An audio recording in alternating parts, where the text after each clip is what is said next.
ஏ அமராதிக்கா இக்கா நிவாரண பொருளெல்லாம் கொண்டு போய் கொடுக்காங்கக்கா, நம்ம போய் வாங்குவோம்க்கா, சீக்கிரம் வாங்க.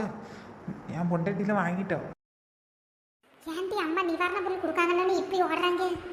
பின்ன என்னட்டி, ஒரு 2 பேருக்கு தேவையான மளிகை ஜாமான் ஃபுல்லாக கொடுத்துருவாங்க. அம்மாவுக்கு சாலி தானே, அதான் போயிருப்பாரு. இது அப்போ கஷ்டம், மாதம் மாதம் ரூபா அனுப்ப தண்ணி செய்கிறாவே. வெள்ளத்தில் நம்மளுக்கு முத்தத்தில் தானே தண்ணி வந்துருக்கு. இப்போ உடனே இதை போய் வாங்கணுமா அம்மா?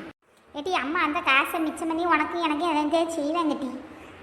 எம்மி என் பொண்டாட்டி எல்லாம் வாங்கிட்டு போயிட்டல, நீங்கள் எல்லாம் வாங்கிட்டு வந்தீங்க. எப்போ எவ்வளோ சாமா தூக்க முடியாமல் திட்டாரிய போல.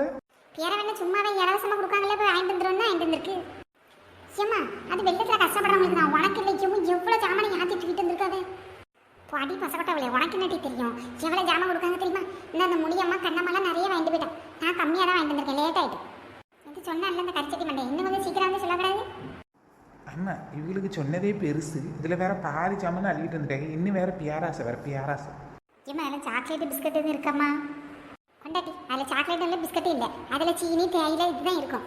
கருப்பு எப்போ இந்த வாரத்துக்கு தேவையான ஜாமான் ஃபுல்லாக வாங்கியாச்சு. Jolly jolly. இருந்தாலும் கொஞ்சம் சீக்கிரமே வாங்கியிருக்கலாம். இந்த கருவாமட்டையை மாதிரி எவ்வளோ லேட்டாக வந்து கொண்டு சொல்லியிருக்காங்க.